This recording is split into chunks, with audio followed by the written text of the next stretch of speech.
wish you didn't tell my mom we were going to a rave.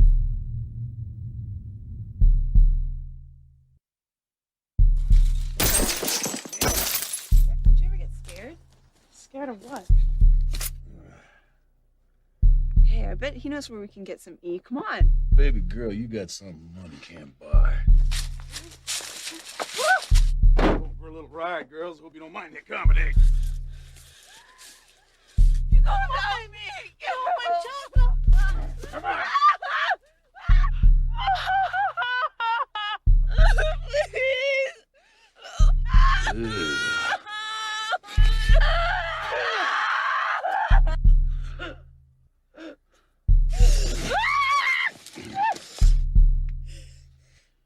Beg. I want you to beg for your life. Please!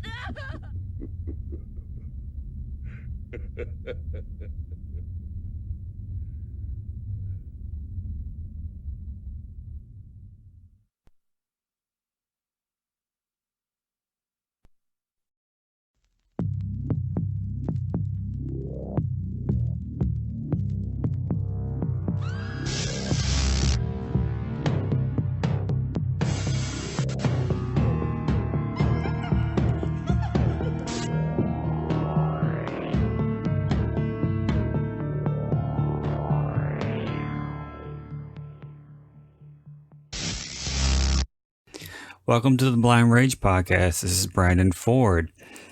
I'm very happy to announce that this week I have another new guest co-host, Mr. Charlie Glover. How's it going, buddy? Doing good. How are you? I'm doing great. Thanks for being on the show. I'm glad to have you. Happy to be here.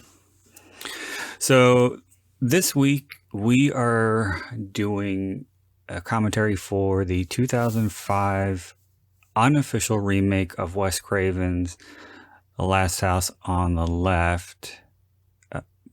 Did I say the title? Chaos. Chaos. We're doing Chaos starring Kevin Gage. But before we get into that, I'm going to get the plugs quickly out of the way. I'd like to encourage everybody to please check out my books on Amazon in hardcover, Kindle, and paperback editions by typing in Brandon Ford. You can also subscribe to my author page to get email notifications whenever I have a new release. If you prefer audiobooks, you can find several of my titles on Audible by typing in Brandon Ford. If you don't already, please follow me on Instagram at writer Brandon Ford, on both Twitter and Letterboxd at Brandon Ford.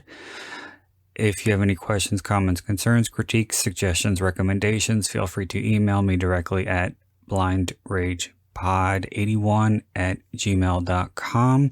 Please don't forget to stop by the Blind Rage Podcast official Facebook page to like and subscribe. And lastly, please don't forget to rate, review, and subscribe to the Blind Rage Podcast on your preferred podcasting platform. Do you have anything you want to plug? Any social media, websites, anything like that? Yeah, you can find me on Facebook under Charlie Glover. If you just run a search, I'm a writer of supernatural fiction. I write supernatural mysteries, horror stories. I have a couple of books in the projects that are coming out soon, but that's more in the to be announced category. But you can check back with me on Facebook for updates. Yeah, you can find Charlie on my friends list. Speaking of which, Charlie and me have known each other for approximately 14 years. Yeah, it's been about 14 or 15 years now. We were published in the same anthology, Sinister Landscapes. Had a short story in there called The Encounter. Mm-hmm. Yeah. That was an independent endeavor put together by Alan Draven, who I haven't spoken to in forever, but I hope he's doing okay. So yeah, hi to too. Alan if you're listening to this. I used to talk to him all the time. I hope he's doing well. Yeah, and I do too. He went off of the social media circuit about a year or two ago, and that's a lot of that's how I keep in touch with a lot of people anymore. So I don't really know what he's up to, but he wrote some pretty good books. Has some pretty good projects out. Yes. Yeah, he's really interesting. We used to review each other's books way back when. Yeah, we met back on MySpace back in the primordial age. You and Alan? Yes, Alan and I. Yeah. Yes, we did. Yeah, we that's met on where MySpace, and then I met you on MySpace after when the that's where came out. that's where I met Alan originally as well. Shortly, that was around the time your first novel came out. Yeah. It was Crystal Bay was out. I remember I read that, and I'm like, man, this guy is awesome. And Oh God. I'm just like, yeah, there we go. I've been a fan ever since. Thanks, buddy. Yeah, so that was going 14 years ago, and then Charlie and me, we both got we were part of the authors who contributed to Sinister Landscapes, which was a collection of Gothic fiction, an anthology of Gothic short stories, and a lot of the people who are in it are still on my Facebook, even though I haven't really spoken to them much lately. But do you still talk to anybody from that era? I still talk to Frank Bittinger a good bit. He's a good guy. He's a good writer. He's got about 4 or 5 books out. Writes haunted house stories, and he's an interesting guy. We went to the Mothman Museum together and stayed at the Haunted Low Hotel a few years ago. That was pretty cool. Pretty interesting weekend trip. Where's he from? He's from Maryland. Oh, I didn't know he was East Coast guy.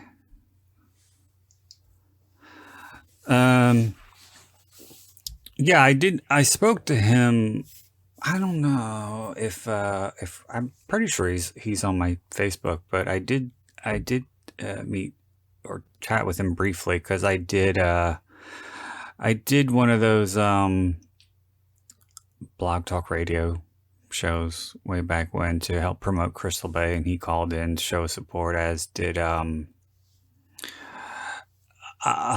shit. Not doing good with names tonight. And I really don't want to forget people. As did Lincoln Chrysler. Shit. Nice. Lincoln Chrysler, who his was, I believe, my book was Crystal Bay was the first book that the indie label or indie imprint Arctic Wolf put out, and Lincoln's was second or third or something like that. And yeah, we've been friends for a long time on social media, and I'll hear from him every now and again. You know him, right? I do. Yeah, he's a nice guy. I haven't spoken to him in a while. But talking to you last night in preparation for this particular movie, knowing that you are such a fan of Edward Lee, I think that this is perfect for you. Yeah, it does have some Edward Lee moments.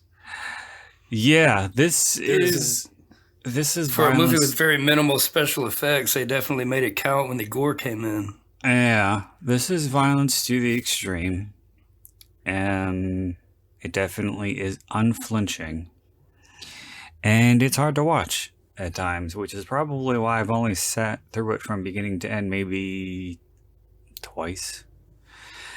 And I don't think I would have gotten anybody to do commentary for this particular movie with me.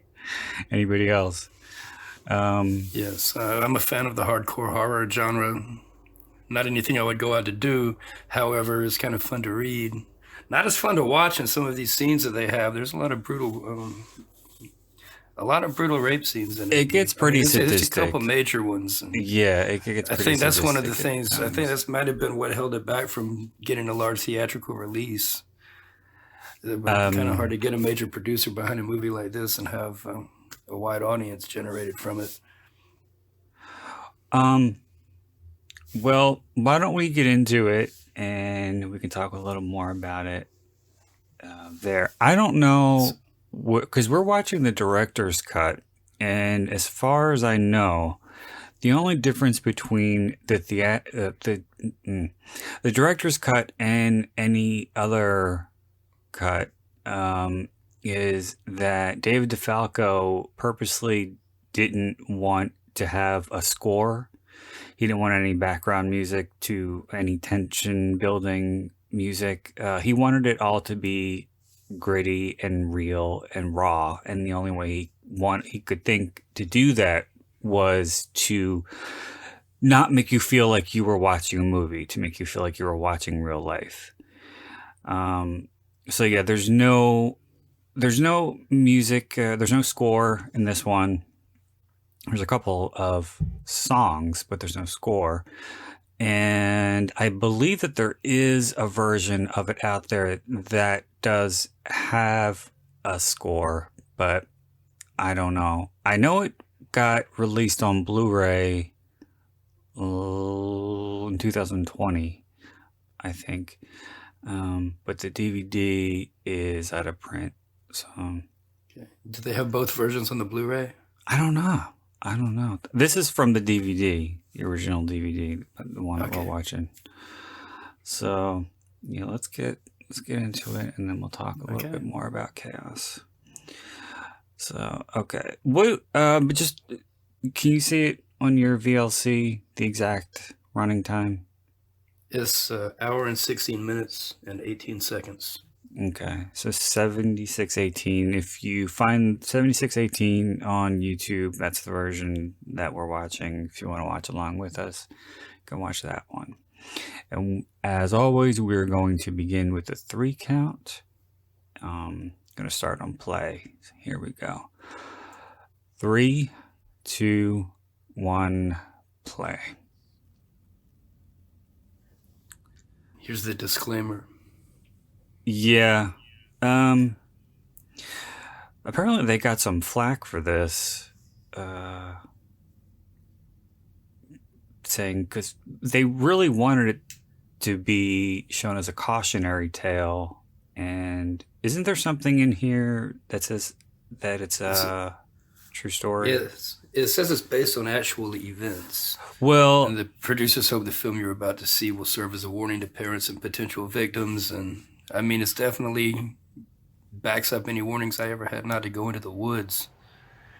Well, don't go in the woods. Yeah, and don't hitchhike. And don't hitchhike, and don't buy drugs from strangers. Yeah, and if a stranger wants you to follow him to a secondary location to purchase drugs, it's a red flag. That's a big red flag right there. Spoiler even if it's warning. Sage Stallone. Especially Sage Stallone, very interesting guy. But as far as the true events, David DeFalco had done some research on a serial killer who, of course, his name is escaping me. It's Pee-wee. He went by Pee-wee. Pee-wee Gaskins. It's Pee-wee Gaskins. He's a South Carolina.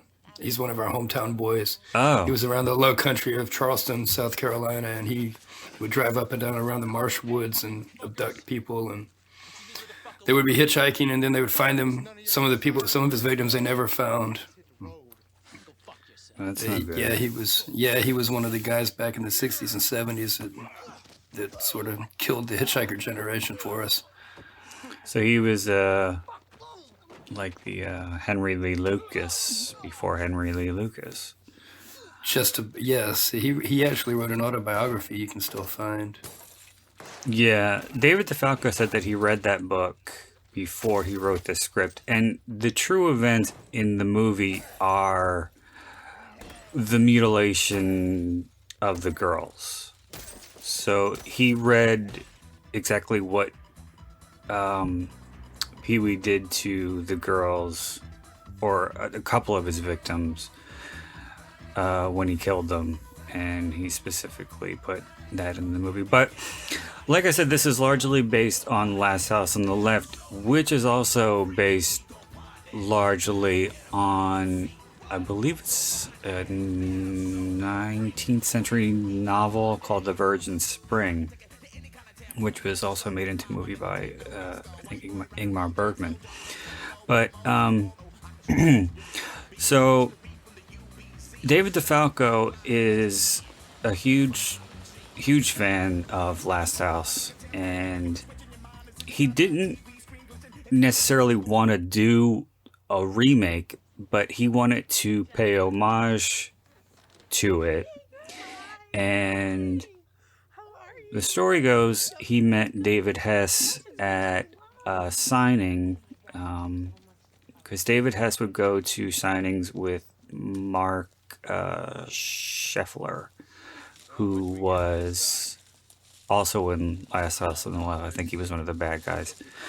So they used to go to signings all the time, and David Hess would sell 8x10s, and Falco met him, and he really wanted him to be in the movie, and Hess agreed pretty early on, and then it became evident that they had they had very strong personalities, and they couldn't work together. So DeFalco let him out of his contract and hired Kevin Gage to take his place, but he didn't really want David Hess to play the villain. I don't know, because I was telling you before that Sage Stallone had something to do with it. I don't know where the hell I got that from. I must have made that up in my head.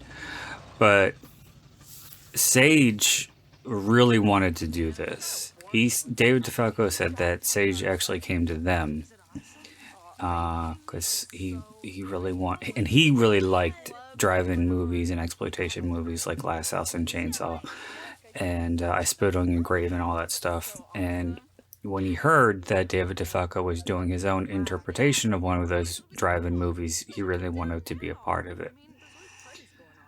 And funnily enough, he kept asking up until the actual DVD came out for a copy of it. And DeFalco kept saying no, because I guess he was a little afraid that he was going to show his father. And he finally relented, and Sage did show his father. And Sly was not happy with the movie, and he said, "Get this shit out of my house." Really? Yes, he did not like it at all. So Sage never saw the finished product until after the DVD release. He might have gone to the premiere. I would assume he did, because they did have a couple of showings in some really large theaters, which the names I can't remember, but it's not, they weren't any of the theaters that you would recognize. But they had a few showings, not very many, and it didn't make a lot of money at all. And it was, I believe it did get the NC-17. I don't think it went out unrated. And there was no way around it. They were going to get an NC-17 no matter how much they cut, because the tone of the movie was too gritty, it was too harsh, the subject matter was a little too in your face. So yeah, it got an NC-17, and it played a few theaters in late 2005, and then the DVD came out in 2006. And this is all a build-up of from when the script was written until the DVD came out in 2006. So this is from 2002. It was first in its infancy in 2002, so it was basically a 4-year endeavor before this was able to get to a wider audience.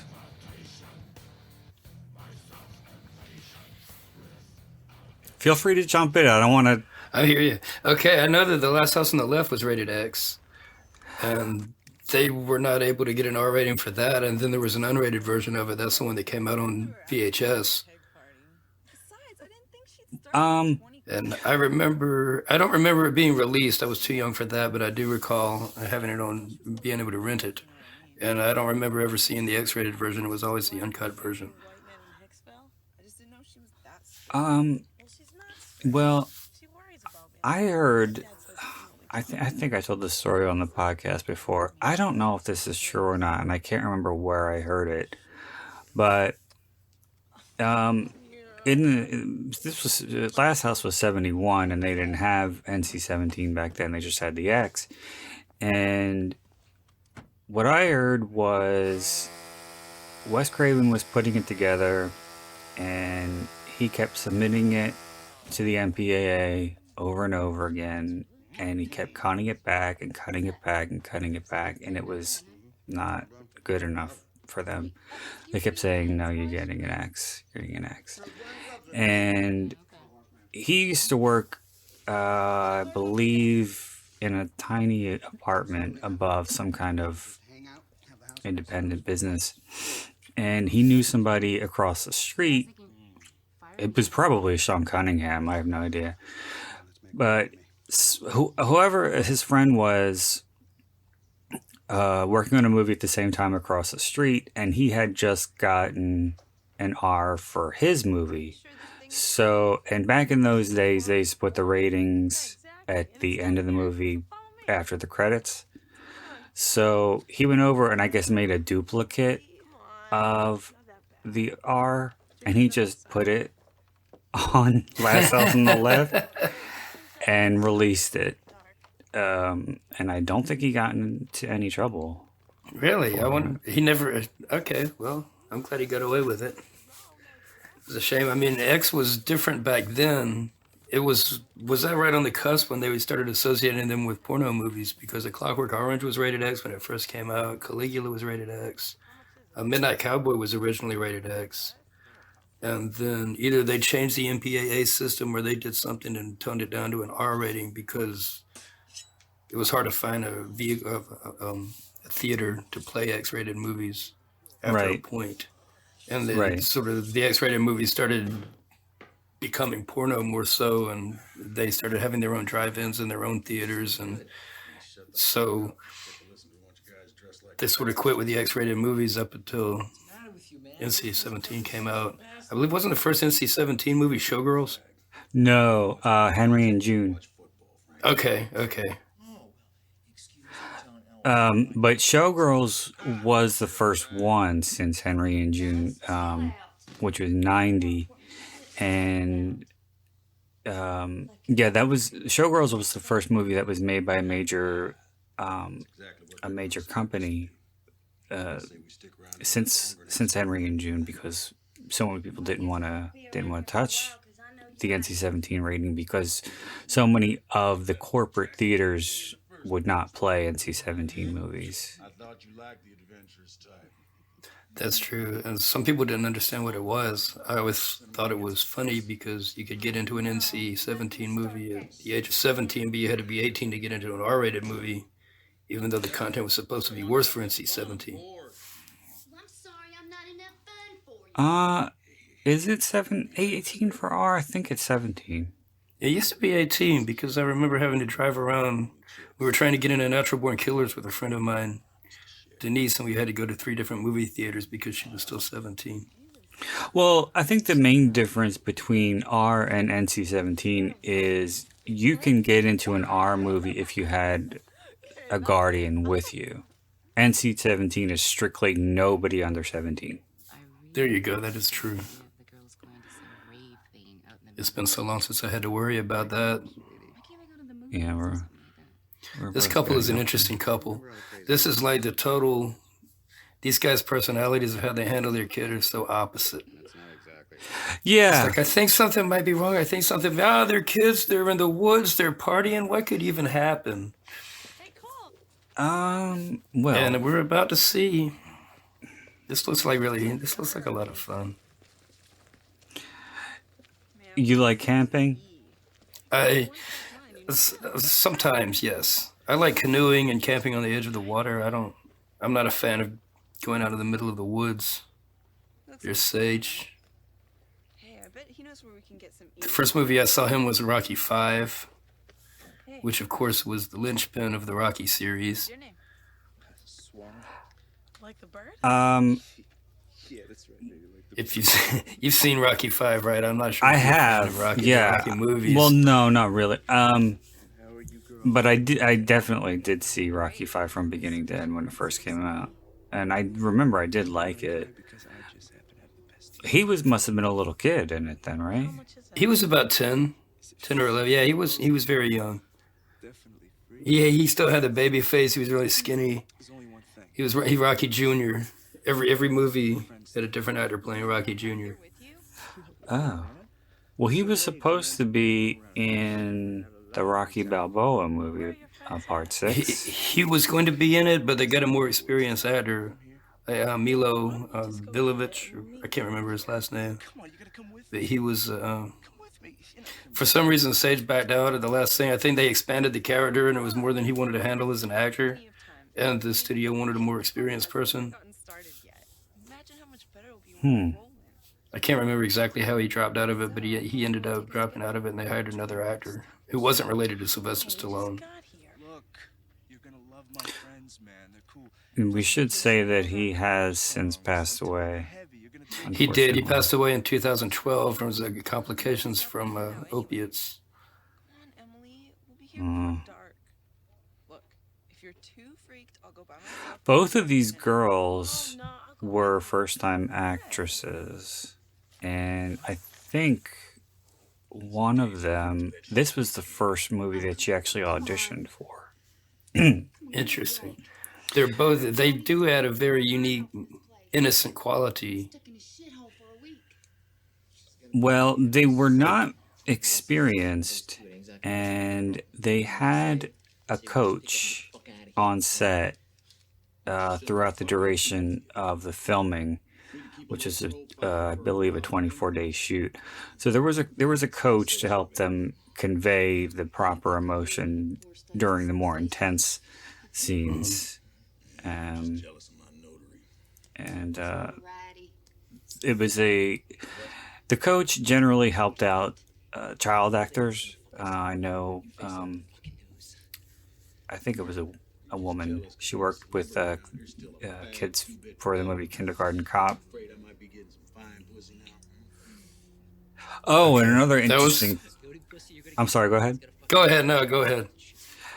I was just going to say another interesting thing about this was one of David DeFalco's partners for this. It was either right when they started filming or right before.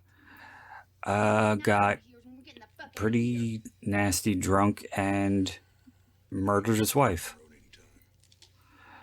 So yeah, so he got incarcerated, 15 to life. Wow. I don't know if he's out. He might be out now because this was, like I said, this was shot in 2002, so he might even be out. That's more like it. That's goddamn Dwight something, I think his name was. attitude. Interesting. What's that knife holding to the wall back there? Looks like a piece of pizza. Yeah, it is actually. They talk That they were about that. eating. They talk about that in the commentary. They talk about the set design. The guy who did the set design was very kind of eccentric and had some interesting choices with. We're kind of like a mix between Judas Priest and Grand Funk. He definitely has a Stallone hair. I'll give him that. So, tell me about the E you guys had. What are you worried about? I don't really know very much about the relationship between Sage and Sly, You're gonna dig it, man. We're gonna what they were like as father and son. I don't know either. But if you say that he didn't even know he was making this movie up until he showed it to him, Except what about Swan, bro? I don't know if he didn't know he was making it. I guess he didn't know the content Go and leave him here? of it or how brutal it was going to end up being. Take care of him. And I don't even think David DeFalco knew how brutal it was going to end up being until he saw some of the footage. And he said that he actually turned to his producer and said, "What the fuck are we doing?" And when the director is unsettled by some of the stuff that's in the movie, that's a problem.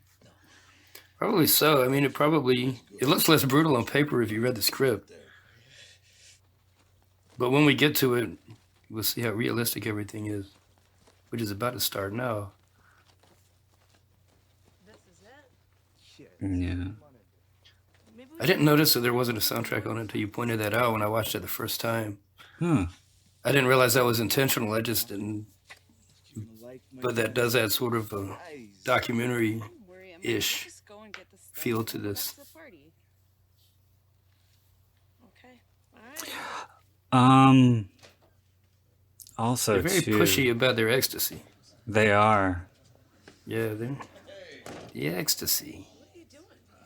If I walked into that, believe me, the door wouldn't have slammed shut. Nice job, Swanee dog. Beat it. I'm not sure. I'm not sure which girl it is. I can't remember. She has kind of a very Why don't you just let us go? her last name is very unusual. But the actress is her name's Maya. I'm not sure which one she plays. But Stop it. this movie really has a lot of not so good stuff in and centered around it. But Maya was unfortunately sexually assaulted by her karate teacher when she was 14. And he was convicted, and I think she wanted to do this as kind of a form of therapy. Think of that.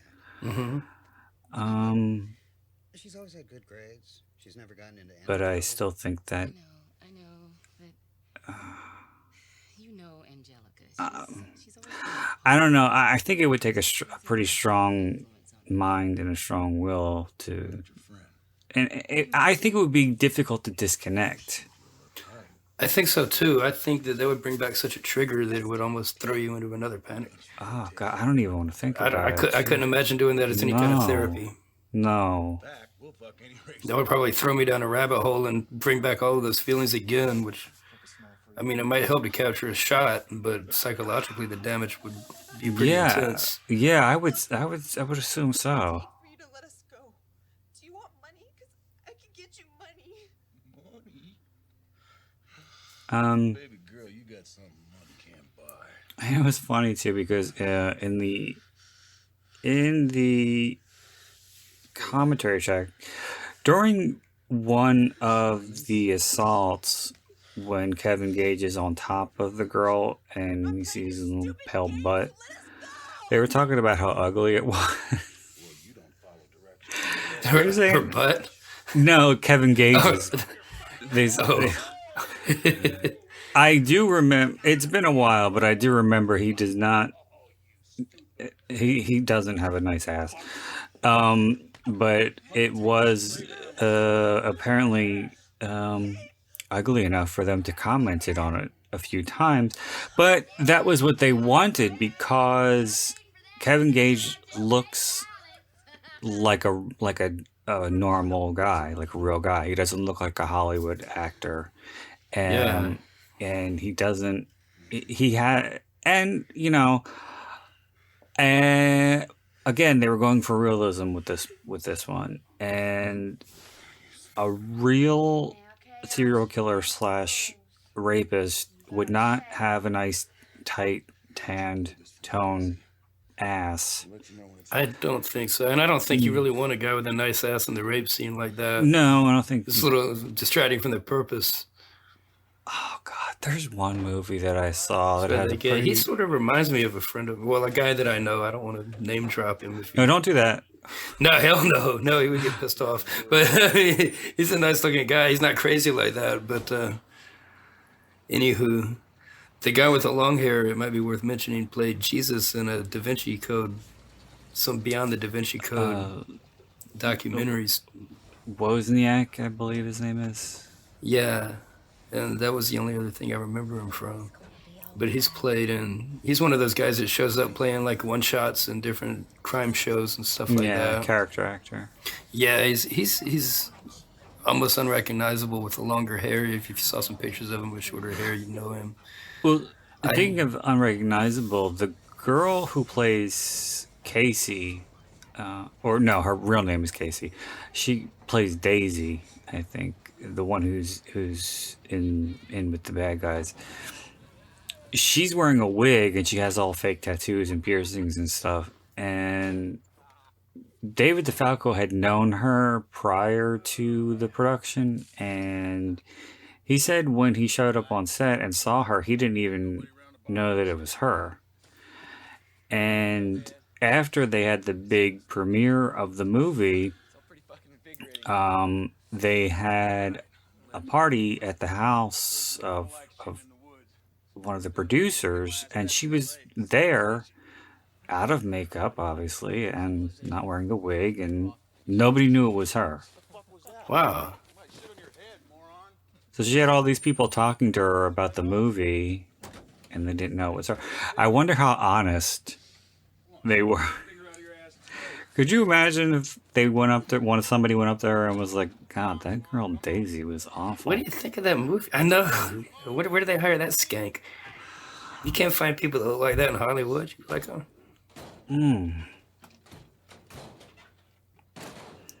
That is interesting. That the only time they would see her would be in makeup. So she must have stayed in character through the whole thing.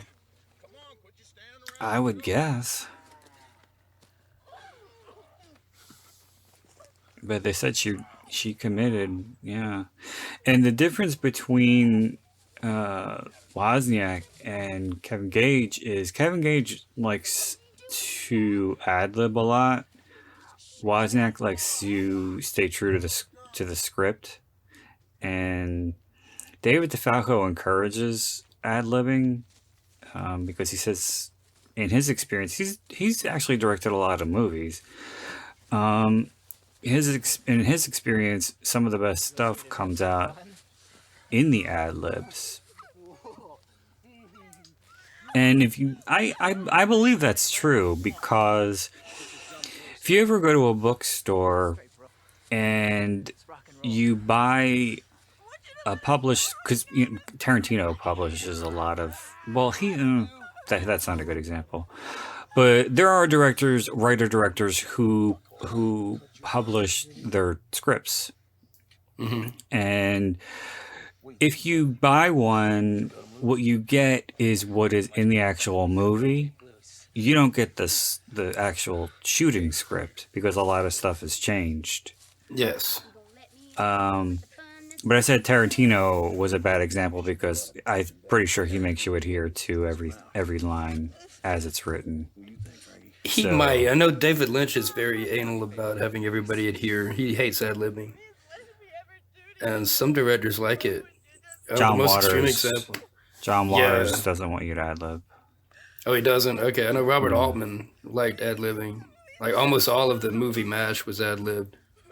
I think Penny Marshall would encourage ad-libbing.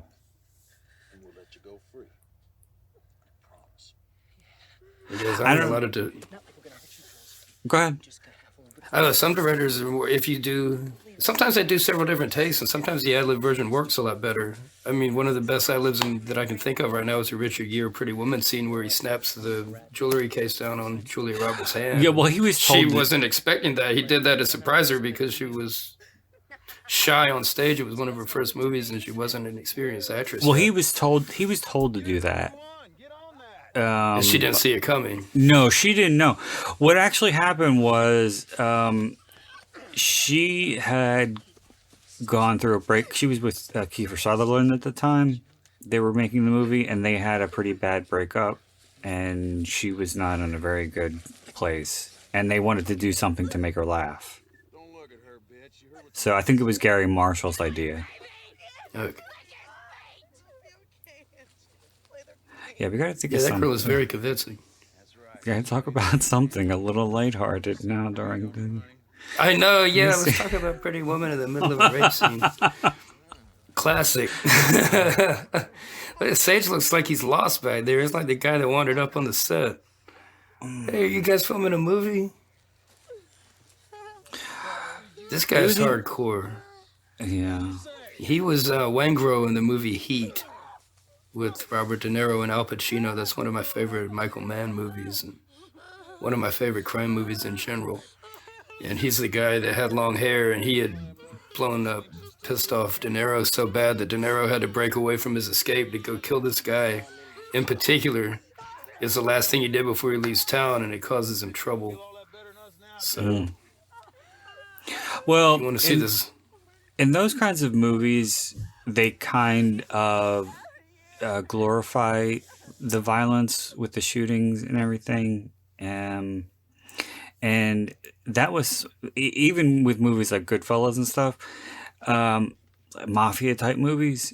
And that was something that David DeFalco really wanted to stay away from. He wanted realism more than anything. He didn't want Hollywood violence. He wanted real life violence. I think he really wanted to make a movie that just was a gut punch. And the other producer, Mark, yeah, he Scheffler, did the right thing with it. Yeah, I think so. I think he's successful in that. But Mark Scheffler said that he thinks that this is actually closer to the original Last House than the Hollywood remake of Last House was. He said that one was too vanilla and too watered down. Yeah, that one focused more on the revenge and the aftermath of the rapes and stuff. And they actually changed the girl that they raped in Last House on the Left. The remake didn't die; she lived because she swims across the water. But that one had Aaron Paul and what's his name? Tony Goldwyn.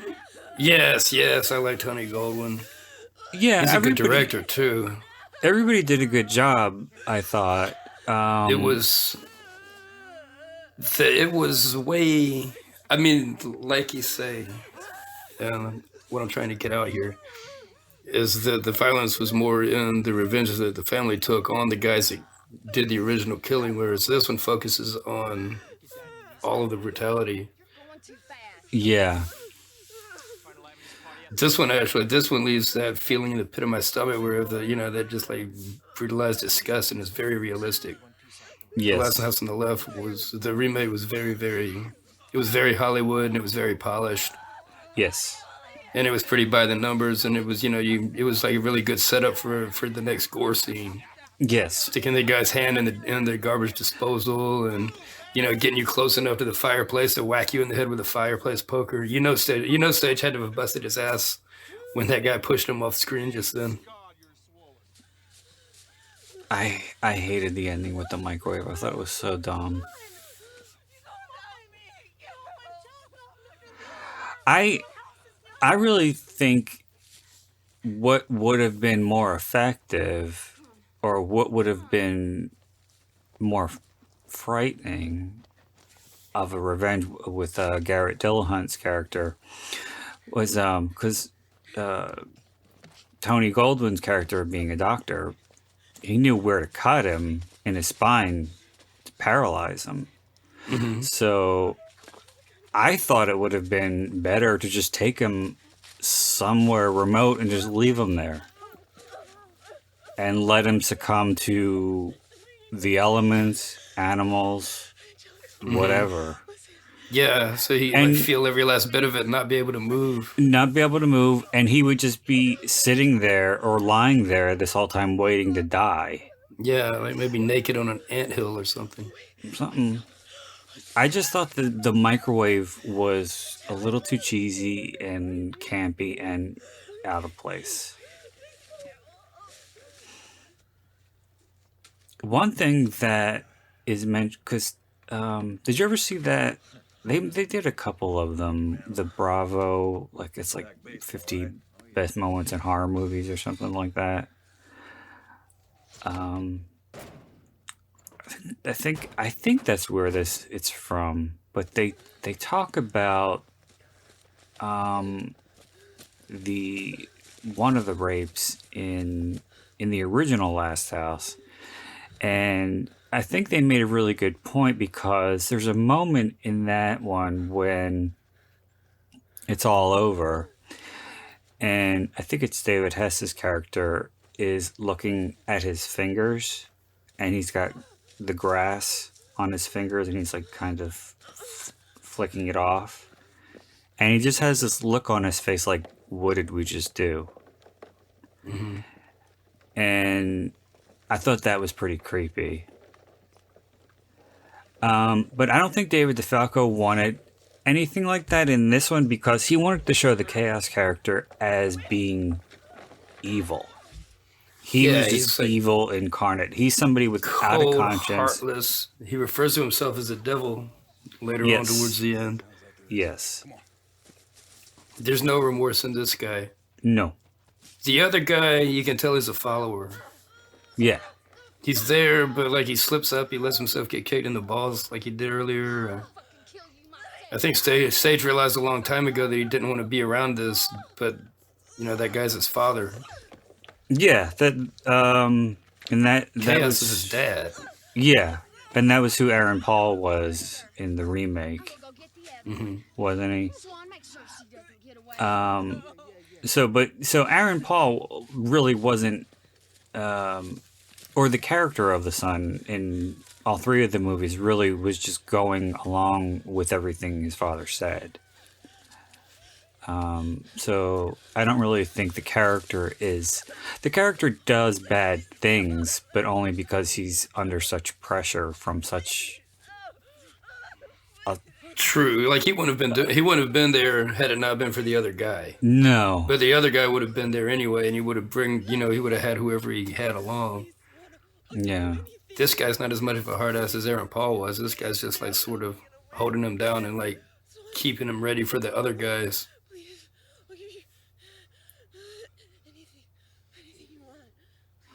And the first time I saw this, though, I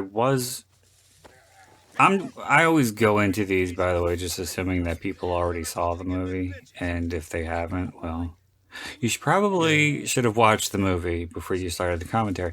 But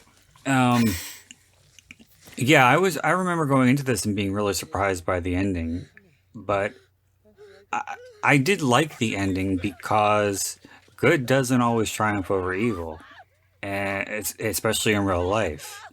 Mm-hmm. And it was really important for David DeFalco to show in this version of the story that evil does triumph, and that after the movie is over, evil is still out there. Everything's not okay again, Mm-hmm. So I mean, clearly. This is not a movie that you watch for pleasure. It's not a movie that you can watch over and over again and memorize the lines. But I do respect the vision that David DeFalco had, and I think he was successful in his execution of it. But it's hard to sit through.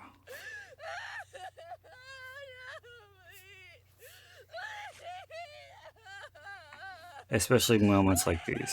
Yeah, this is one of the roughest parts. These guys, and if you're watching on YouTube, by the way, you might be watching it with Spanish subtitles.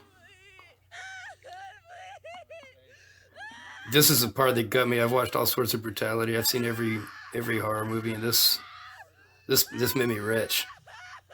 I was sure that you were going to say I can't do this movie. And then when you told me, you go. When he starts gnawing on it like a piece of beef jerky. That's a titty, ladies and gentlemen. But then when I learned that you were in Dead Relay, I was like, okay, this could probably work. Yeah, I'm okay, but it was definitely a gagger. Charlie likes all the extreme. I've been to a lot of gore movies, and I've seen a lot of gore scenes, but this is again, so realistic. It looks like something actually just happened. The vomit had to have been real. I mean, everything just like That was that was some kind of soup. It was like probably a corn chowder. it was I was yeah, I think it was clam That's what chowder, it looks like. something like that. There was definitely, yeah. Corn always comes out the same way it goes in. Awful. And this poor girl, you almost made it. Almost made it.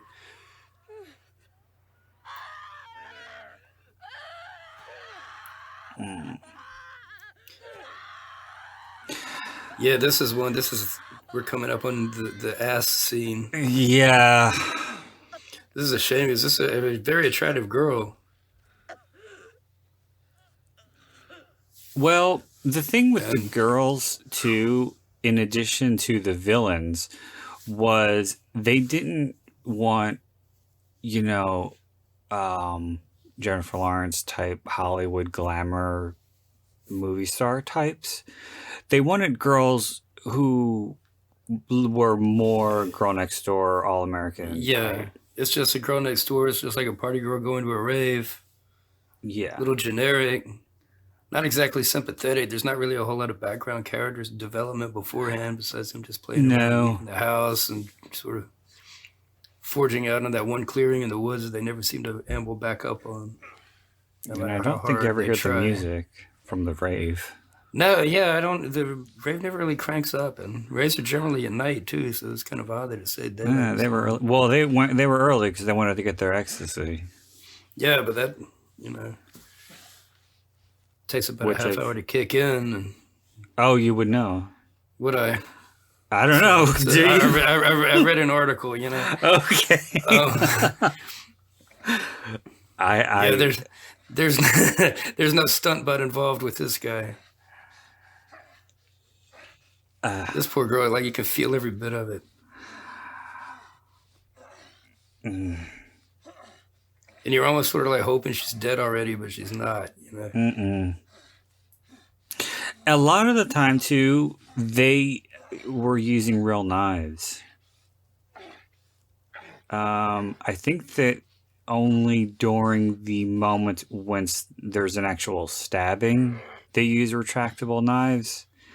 But when when they're holding the knives next to the girls and threatening them with them, they're all real knives.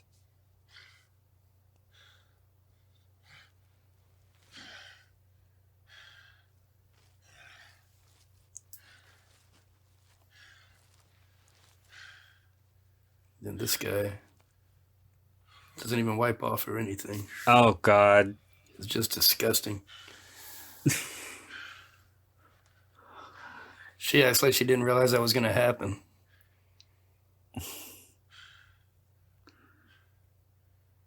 Look at me, you're gonna fuck. Look, Uh, you're up. kind of, I don't know, I was just kind of having Girl Next Door flashback when the sons were taking turns. Yeah, definitely. No real objectors in that group, though. This guy finally decides to call the cops. That is not like Emily. She's usually glued to that thing. These two are pretty seasoned. They've done a lot of TV. Yes. But you know, Leo, I haven't been able to shake this feeling I've been having. All right, sweet. And one thing I did like, one element that David DeFalco introduced to the script was the racism factor. And because this is supposed to be a small town, and racism does run rampant in small towns even to this day. And it was the fact that they didn't want to help the one girl because she was biracial and because her mother was black They Yes. just figured that, you know, she would be doing drugs anyway, so. They didn't like the interracial couple. They didn't like the interracial couple, no. They use racist terms in the police car. Or the one guy does, and the other one's like, "Oh well, I guess you do have a point." Like, please. That's a good explanation, Leo, but I think we should call the police. I mean, it's hard. A lot of it is hard to hear. A lot of it's hard to see, but Maybe they'll drive by and check things out. so is real life, you know? Mm-hmm. Come on, Chaos. Let's just get the fuck out of here. Come on, Chaos. Gotta find that black And like I said, David DeFalco had this vision for this movie to be as real as possible and to be as far away from the squeaky clean, spit polished Hollywood type movies. You know what I want to do. Let's finish our business. And I think he might have been a little too successful because this movie got to a lot of people.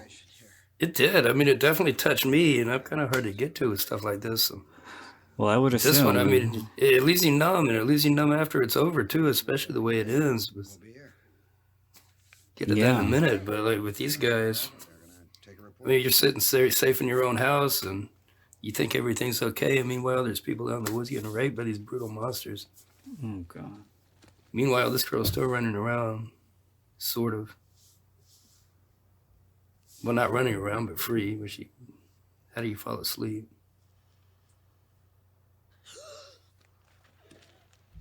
You hear that? She ain't here, huh? Spread out, box her in. And the majority of this movie was all shot like in the same cul-de-sac. Really? Okay, with the woods back behind this house, no doubt? Yeah. That makes sense. This is the cop. And he knows the guy. They know each other on a first-name basis, too. It's really impossible for us to keep track of what they're all doing. So, what do you suggest we do about the girls? Well, So you can't just like walk down the trail and walk over the bridge and walk over down the other trail to where the girls are having a rave. No, they were trying to make it. They were trying to, you know, do a little trickery to make it look Yeah. more expansive. But it No, was. what it I'm was- saying is the cop just said that they're too far back in the woods for us to be able to keep track of them. Oh, My point being that all they have to do is walk the same trail that the people did to get to the rave to see what's going on there and make sure if the two girls were there. yeah. They're just looking up for excuses not to go do their job because Yeah, they don't care because they don't like this couple or they don't approve of this couple, even though Right. they know these guys on a first name basis. And what if she And it sounds as though they've known each other for years. in the world? no, that's perfectly harmless, Leo. But if she didn't... Yet the cop is content to look the guy in the eye and just turn the other way. Yeah.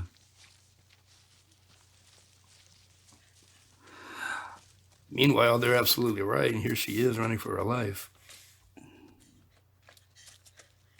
The cops in the original, aren't they goof? Well, I don't remember exactly how they they were portrayed, but I know they were goofballs in some capacity. Yeah, I can't even remember how they blew it off somehow, but I don't remember how. Cops in movies like this are usually ineffective. Yes, Juan, get in there. they're not really good for much. Juan, I said get in there. What are you, deaf?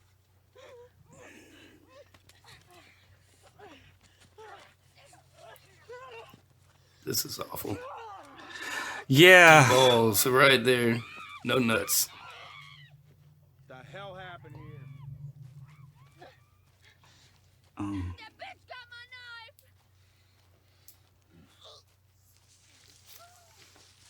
So now he just got his balls, because Sage Stallone with his balls cut off. That's not yeah, good. that's not good. No, Sly wouldn't. So be you know right now his dad's about to kill him. He's losing a lot of blood, Chaos. Ain't gonna last long, man. Which probably at this point would be a mercy killing if you're bleeding to death from your balls being cut off.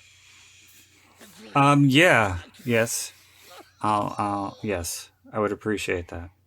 Yeah, yeah, note that. Kind of still using these. I just read a Joe Lansdale book called Radiant Apples, and one of the characters is one of the bad guys falls out of a tree He was getting ready to shoot some of the good guys as a Western, but the guy, when he falls out of the tree, lands on the branch the wrong way, and it cuts his nuts off. And consequently, he bleeds to death in much the same way. Parents, one of them white. Kind of interesting tactic that I happened across 2 days in a row. Man, let's hope Two it's different not forms a of prophecy. media. Yeah, almost. Yeah, it's kismet. That Officer Whitley is a racist son of a bitch. Justine, I think you're confusing racism with ignorance. They're the same thing, Leo. He had that look. I've seen it before. And he's not gonna do a goddamn thing to try to find Emily. That has nothing to do with racism. That's police procedure. Bullshit. Is he that fucking stupid? Yeah, that is not police procedure. Sticking up for this guy. Sorry, maybe we're both just a little bit on edge. This is like the most passive guy. Leo, let's go look for them ourselves. Come on. When he loads his shotgun later on, he only puts one bullet in it the first time. I'm like, you knew that there were 4 of them, or 3 of them in the house. And you come downstairs equipped with one shell. Brought the kid into this world, I can sure as hell take him out. Uh, Find that bitch and carve when it cut to the parents, though, it was kind of a bit of a relief to get out of that.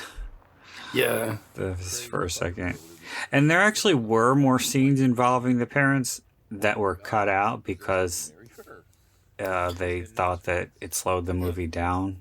Yeah, it distracts from what happens. I think there's an adequate amount of scenes with them now Not around here, not my town. to where the rest of it would just be filler.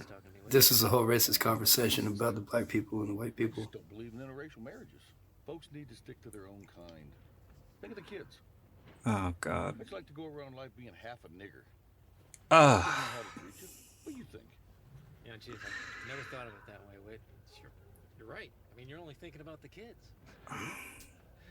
You are a forward thinker. Yeah, what a moron. Oh, yeah, now you've convinced me. Appreciate that. Assholes. You're a forward thinker.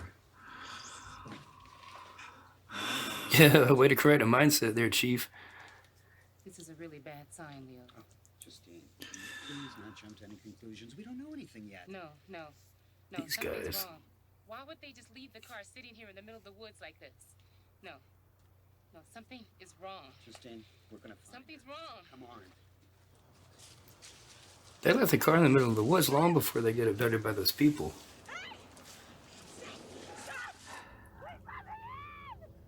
Weren't they supposed to be back by a certain time or something? Midnight. Or- Yeah, they were supposed to be back by midnight. Wait, over there. Oh my God.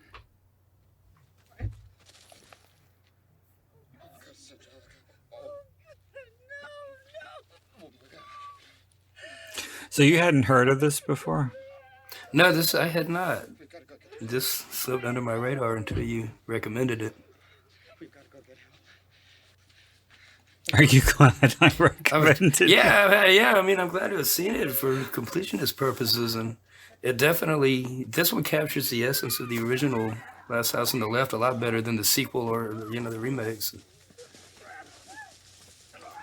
It definitely sticks with you. Yeah, and you know what's interesting too is the remake, the official Hollywood remake.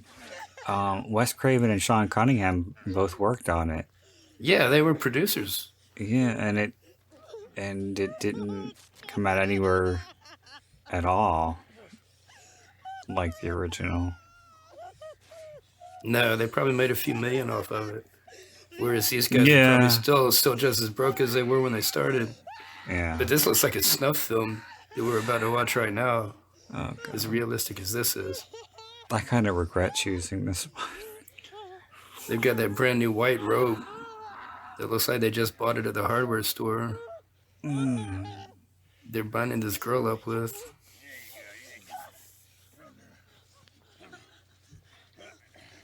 How did you originally come across this?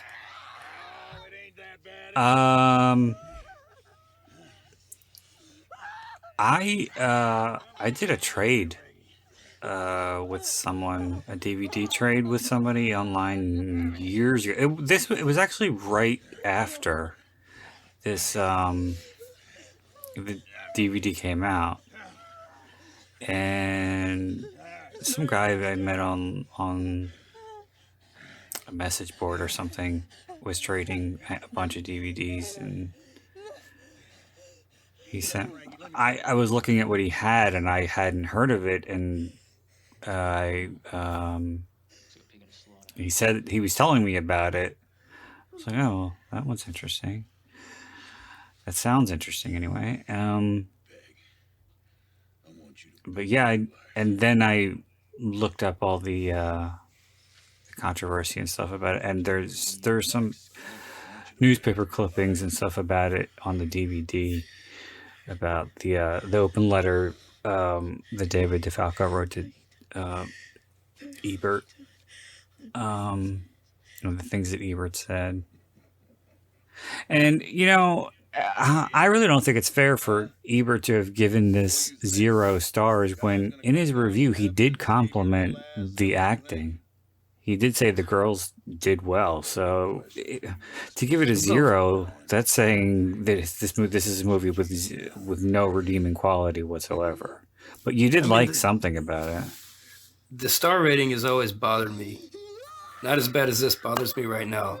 Okay. But I've always disliked the star rating because you can't compare like Gone with the Wind as a 4-star movie to something like The Last Starfighter. That's Even so though, funny. like, for example, The Last Starfighter is like a 4-star science fiction 80s That's so movie. funny. That's so So funny. like 'cause within I was its own having- genre of movies like this, I would definitely say it's a good at least 2.5, 3, just for the sheer brutality and blunt force and feeling that it instills. I mean, the movie accomplishes everything it set out to do, which is to make you feel extremely uncomfortable. I had Which pretty is much the to- exact same conversation or debate or with my buddy Jed, who does commentaries with me, and he was saying essentially the same thing. But with his argument, he was saying that you how could you give, I don't know, like Citizen Kane 4 stars, and then a movie like I don't know, Finding Nemo, when they're completely different movies. But with his argument, what he was trying to say was you don't, What did you guys do to her? when you rate these kinds of movies, you don't hold them up against completely different genres. For example, if you're going to do a rating for a movie like Prom Night, you would rate it against slasher movies of that era, or slasher movies similar in vein and violence and style. Like you would rate Prom Night against like a He Knows You're Alone or Yeah, you've got April Fool's Day, you've got Prom Night. Well, April Fool's Day is more of a comedy. Kind of, but ballpark, I could Yeah. rate one to the other, and not hold it to the same higher standard that I would rate. Well, oh, it's nowhere near as good as Casablanca. Yeah. Well, who the hell's thinking about Casablanca right now? It's Prom Night. It's Jamie Lee Curtis. I wouldn't even Right. rate it with some of Jamie Lee Curtis's other movies. Oh. This girl needs to take that jacket off, because every time he snatches her up by that jacket, this is about the 3rd or 4th time by now. She could have. He treats her like a marionette puppet with that jacket. Oh. I'm surprised he never grabs a hold of that nose ring. At some Well, he point. can't get You the would- hair because the hair's a wig. Yeah, that. And the piercings are fake, so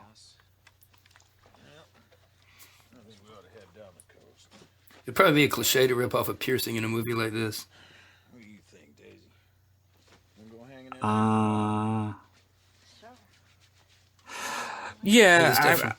I would say, you know what I mean? I mean, like usually when you see a nose ring in a horror movie, sooner if it's yeah, pronounced, you know it's gonna sooner get or later ripped it's getting out. ready to get yanked out. Yeah. And this definitely goes against cliches, except for like the racist cops and the ignorant father. But like these guys are pretty spot on. And of course the car's broken down. Don't do this to me now. Frankie, get out, pop the hood. Kevin Gage, believe, Well, thank you, Michael. did some Chaos? allegedly. Well, it's on Wikipedia, so. But on Wikipedia it says that he did time in prison for growing marijuana. But David DeFalco had said that he was actually charged with distribution of controlled substances. So he's had a lot of issues with the law and has been done some jail time. Oh, what do we got here? Wilson, run the plates. So I guess he got the right guy. Yeah, he Chaos definitely character. looks it. Yeah, method actor. We can get a car.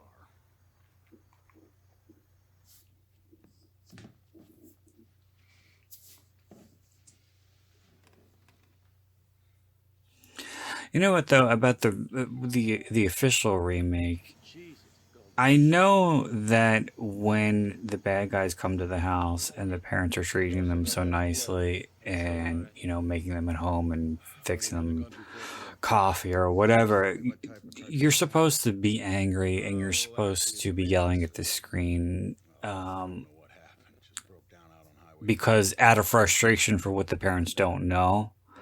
But I think it's a little too much. They are a little too welcoming, I thought, especially with people who looked the way they did. I mean, it's not like you had people looking like Mormons coming to your door with pressed shirts and a backpack In the middle of the night in a house in the that middle of the nobody- night. Never No. gets company. Nobody ever shows up. He No. notices this girl's belt right away in this movie, and he sees it now. He knows already, so it's not like he's buttering them up. Whereas in the other one, they were buttering the parents. For a It's little something. while. It's something different in all of them. I'm pretty sure in the original It's Wes a Craven, necklace. it's a necklace, yeah, with a peace It's sign the on it. necklace, and yeah, the guy's wearing the necklace with his denim shirt, and the guy looks over and sees him. Sure wish more people that house. This guy turns on the charm pretty well. And I think in the official remake, it's the pin, right? That the daughter wins for swimming or something like that. Wasn't that what it was? Thank you. Thanks a lot. That sounds right. Thank Doc. I'll go with you on that. I saw that once in the movie theater when it first came out. Well, Aaron Paul's character has it, and he puts it down on the counter where the mother makes him tea or something, and he puts it down and he goes into the bathroom because he's sick, because he's the most remorseful, I think, out of all of them. Wait, are you sure? Why do you think that's Emily's belt? That's gotta be. He's a really good actor. I like him. He is. These guys are interesting, and they take too long. They pretend too long. They have the suspects at their house. Holy shit. So this would be the cue where they would turn around and go back to the house, which should only take about 5 or 10 minutes. We're a hell of a lot closer than Yet we're about to watch them speed in the direction of the house, and then the other people at the house, meanwhile, have plenty of time to nestle up in bed, and the guys got plenty of time to get a shotgun ready, and all this other stupid stuff happens. It's like we're a bunch of sitting ducks here. All this is while the cops are on the way. You know, at least in the big city we can hide and blend in. Well, they said call us. Call the state troopers in. Call They the said state she would call the troopers. state guys in. Well, And then they headed off to... but they said we can be there faster. Well, why couldn't you do Yeah. both? You would think. You would think. Feeling about them too. There's something not right. say we're en route. Could you meet us there? We got a problem. Yeah, it's sort of like an APB. Not too hard. 3 serial killers are holed up at the house. They might be the only 2 cops on duty in the town. It's a pretty small town. We got 2 police officers and 1 police car. There you go. Be careful you don't let him see you. So what if they do? That is an interesting room. Fuck. Painted like the sky with the door the same color as the wall. I'd have blown that ass away right now. Problem here. Put on the fucking knife. What have you done with my daughter? I don't know what you're talking about. What the fuck is going on here? Shut up. I got this under control. Don't anybody move. Answer my question. What have you done with my daughter, Emily? Emily? I don't know. He's definitely the passive one in Yeah, I the mean, relationship. I mean, the wife is definitely stronger than he. he should have given the wife the shotgun. Meanwhile, Yeah, the exactly. car. There's no reason. Yeah, there you go. That's what happens when you wait too long. This guy doesn't play around. Give him one, Frankie. Another thing too, adding to the realism, David DeFalco said that, and I thought this was really smart on his part, that he didn't want to rely heavily on Foley for the sound effect of the hits. He didn't want it to sound like a Bruce Lee movie, because when you hit somebody like that, it doesn't really sound the way it does in a lot of Hollywood movies. No. Guns don't sound like that though. No, that sounded like that wasn't loud enough as a real gunshot. No. I mean, it was definitely a squib or whatever they call it. Yeah. A lot of people, when they hear gunshots in real life, they don't recognize them because they're so used to what they sound like on TV and in movies and stuff.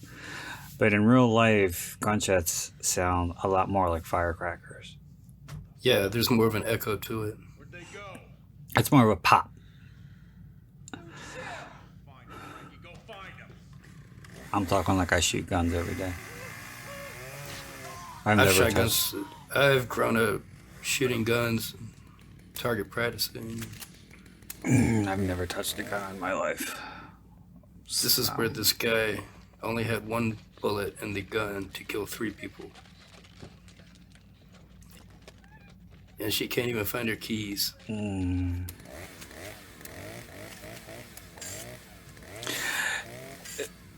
This is funny. Yeah, the chainsaw fight. He's got a chainsaw. And the producer argued with David DeFalco over the chainsaw. He was like, do we really have to have another horror movie with a chainsaw in it? True. I mean, it's a little bit.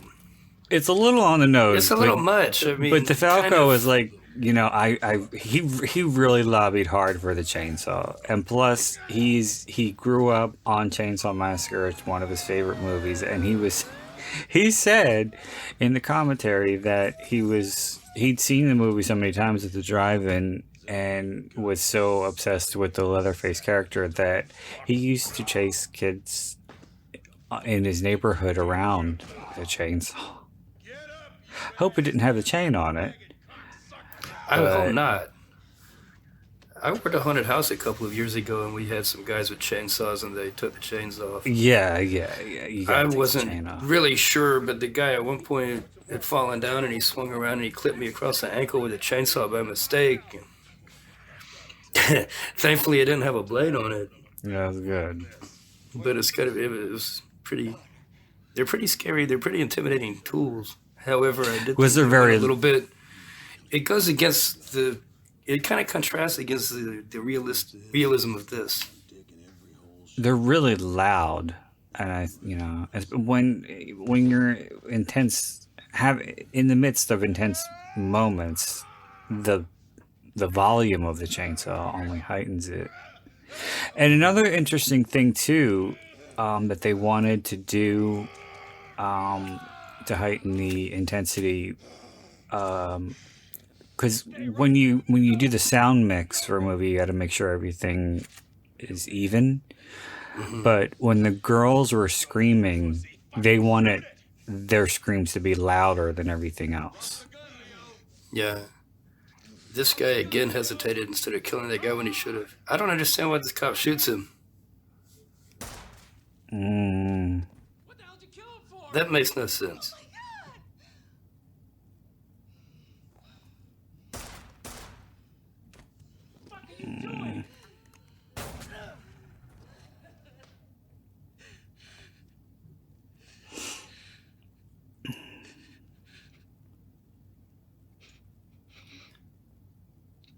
So I'm still thinking the first time I watched it, how is she gonna get away? I know.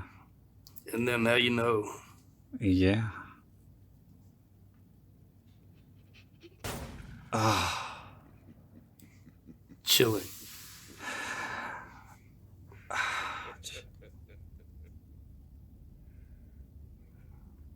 Oh.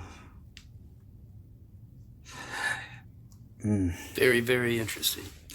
If You you know, want to see that guy get his head blown off, you have to go rent Heat. Yeah. You know, Stunning. And there's still very minimal music here. You just sort of sit there and like marinate in the fact that you just saw that guy make it through. And now he's going to take off and go do it again somewhere else.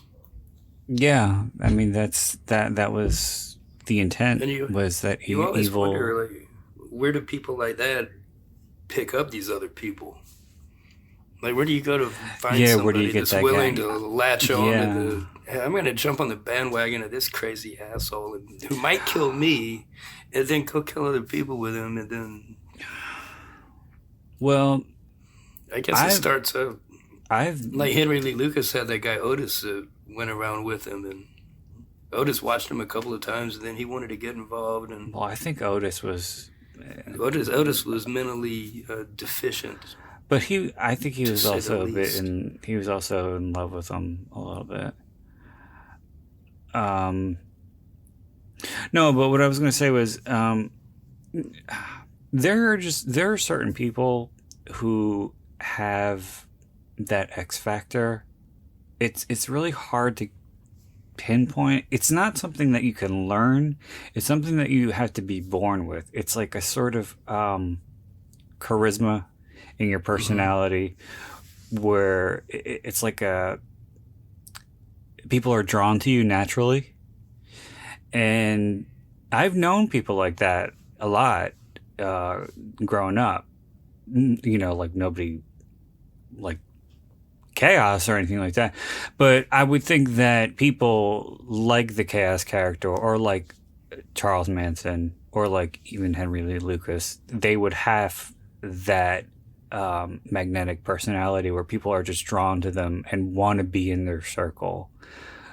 Because it makes them feel more confident and better about themselves if they have that other person's approval, you know? And being in that circle is better than being out of that circle. It's weird, because I think human beings are the only animals who have that, because you know, you don't see Yeah, you get in a situation like that. After a while, it becomes normal to you. Yeah. And then things that are not part of that world that you're in mentally seem odd. Like to those people, having a family living in their house would seem odd. Foreign, driving around in that van. Well, yeah. Becomes normal to them. And then, like, as they follow Chaos longer, they're just going to, like you said, like the Manson family, like you say, just sort of go along with whatever he says. Whereas the son was the most timid of all of them. Sage, Swan. Mm-hmm. You could tell that as it went along, he didn't really want to be there as much, which ended up being his downfall because he let his guard down and got stabbed in the balls. But well, I you mean, can't say he had it coming. He certainly deserved it. Yeah, I'm not advocating that he shouldn't have been, but I'm just saying that he was the one probably out of all of them that didn't really want to be there. Yeah. And they were using his innocence and his kind of meek charm to lure those girls in. Yeah, he was the bait. Because any of those other three couldn't have gone to that rave and talked those girls back over to that house. Yeah, he those was other the three bait. were too intense. They were too crazy looking. He had that little sweet little come back to the house and get some ecstasy. He was And- their age. He was, young.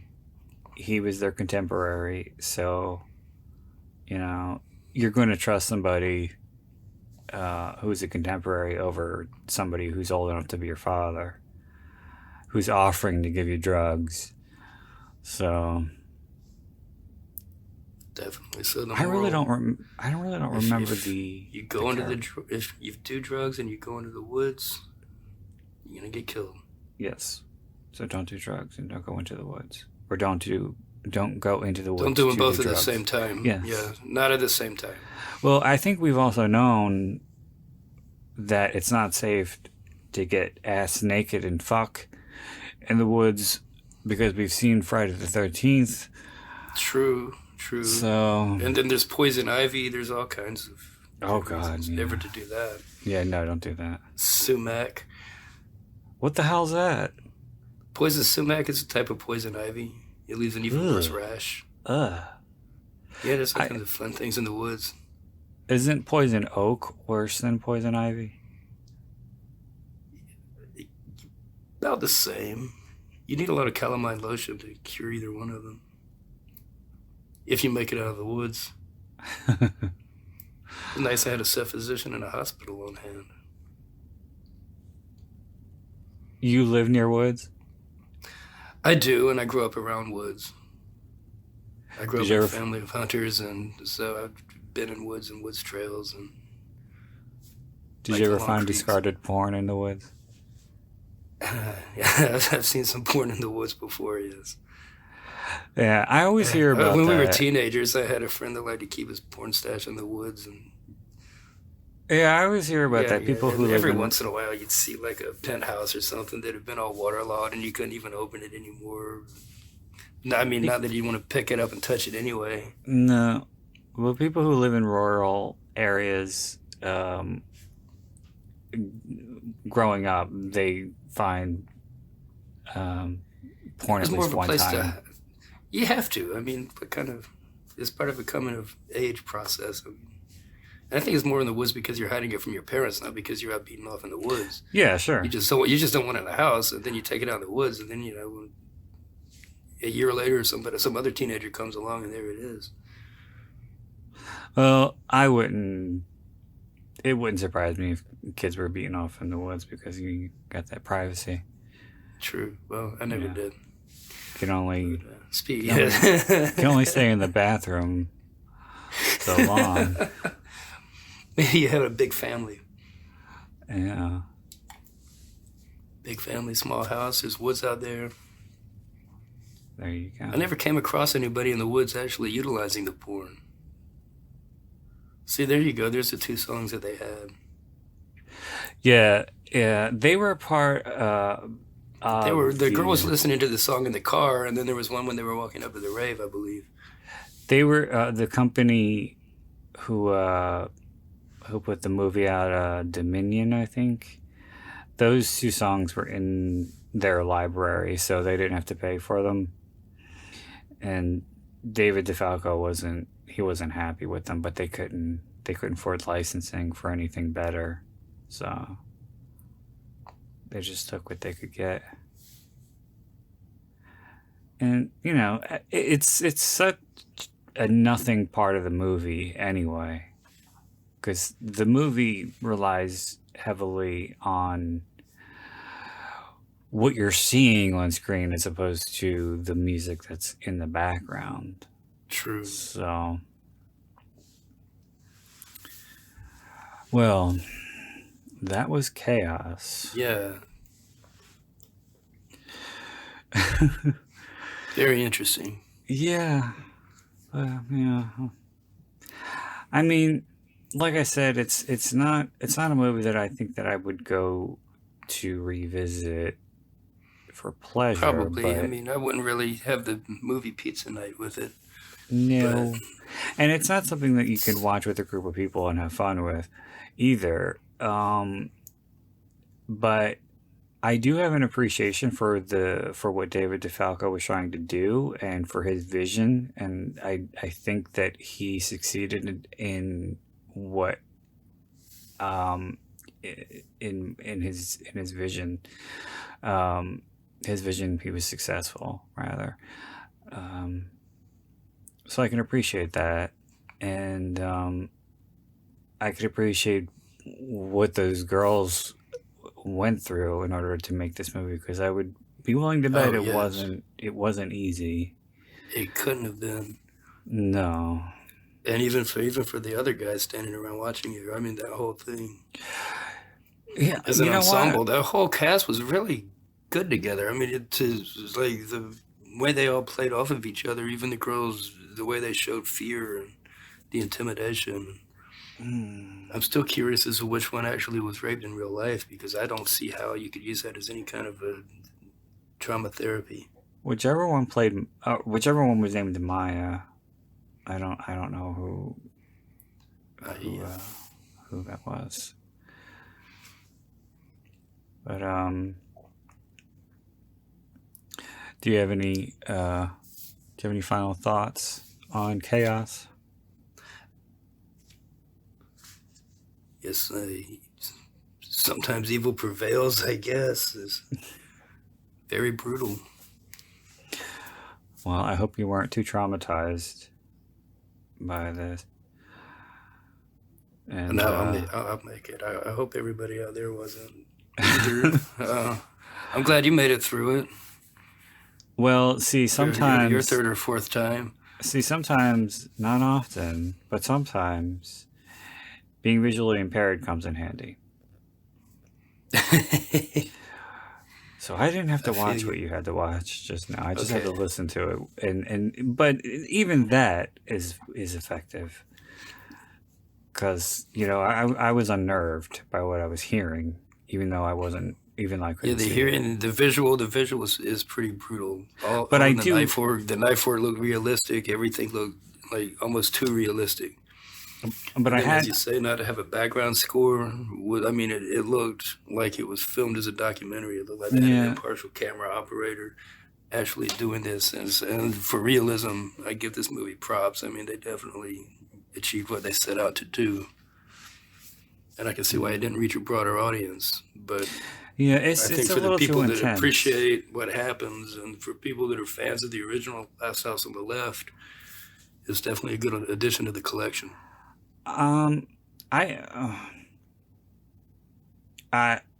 This might be a hot take. I don't know. People might be yelling at me if